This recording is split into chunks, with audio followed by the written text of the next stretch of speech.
Hello friends, BSc corner YouTube ചാനലിലേക്ക് എല്ലാവർക്കും സ്വാഗതം.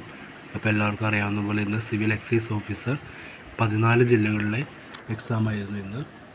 നിലവിൽ എല്ലാവരും അഭിപ്രായം വെച്ച് നോക്കുകയാണെങ്കിൽ എക്സാം അത്യാവശ്യം നല്ല ടൈറ്റ് ആയിട്ടുണ്ട്. ഒരു 50% നല്ല ടൈറ്റ് ക്വസ്റ്റ്യൻസ് തന്നെയാണ് വന്നിരിക്കുന്നത്. മാത്സ്, പിന്നെ നമ്മുടെ സ്പെഷ്യൽ ടോപ്പിക്ക്, ഈ ഭാഗങ്ങളിൽ നിന്ന് അത്യാവശ്യം ടഫായിട്ടാണ് വന്നത്. പിന്നെ ഇംഗ്ലീഷും കുറച്ച് കമ്പാരിറ്റീവ്ലി ഇംഗ്ലീഷ് അത്ര ടഫല്ല, പക്ഷെ മാത്സും സ്പെഷ്യൽ ടോപ്പിക്കും കുറച്ച് ടഫായി. പക്ഷേ GK ഭാഗത്തിലെ കുറച്ച് ക്വസ്റ്റ്യൻസ്, അതായത് സിമ്പിൾ ക്വസ്റ്റ്യൻസ് ഉണ്ടായിരുന്നു, അത്യാവശ്യം നല്ല ബുദ്ധിമുട്ടുള്ള ക്വസ്റ്റ്യൻ ഉണ്ടായിരുന്നു. അപ്പോൾ കട്ട് ഓഫ് റേഞ്ച് ഏകദേശം ഇപ്പോൾ 14 ജില്ലകളായിട്ടാണ് എക്സാം നടന്നത്. 14 ജില്ല എന്ന് പറയുമ്പോൾ 14 ജില്ലകളിൽ പലതരത്തിലുള്ള കട്ട് ഓഫ് വരാൻ സാധ്യതയുണ്ട്. അതായത് വയനാട്, ഇടുക്കി പോലുള്ള ജില്ലകളിൽ 39 to 43 ആ റേഞ്ചിലായിരിക്കും.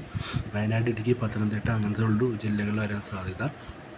പിന്നെ കട്ട് ഓഫ് കൂടുന്ന ജില്ലകളിൽ തിരുവനന്തപുരം, കോഴിക്കോട്, എറണാകുളം അങ്ങനത്തെ ജില്ലകളിലൊക്കെ കട്ട് ഓഫ് ഏകദേശം ഒരു 45 to 50 ആ റേഞ്ചായിരിക്കും കട്ട് ഓഫ് വരാൻ സാധ്യത കൂടുതൽ.